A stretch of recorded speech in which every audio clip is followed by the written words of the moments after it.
Community Concepts is on the ground level of the lead poisoning issue in Lewiston. They're also a driving force behind a bill that would require all Maine children to be tested for lead.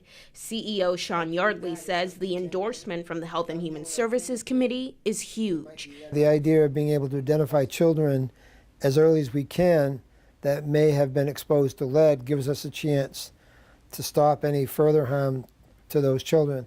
Under current laws, any child under Maine care must undergo mandatory lead testing between the ages of 1 and 2.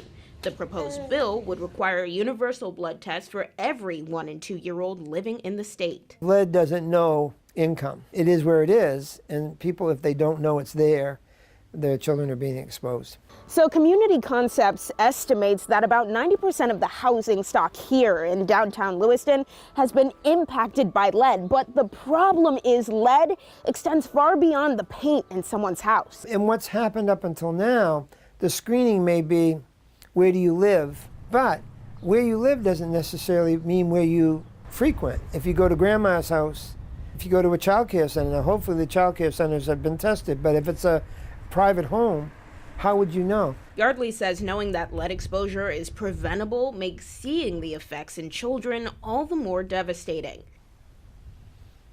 It's tragic.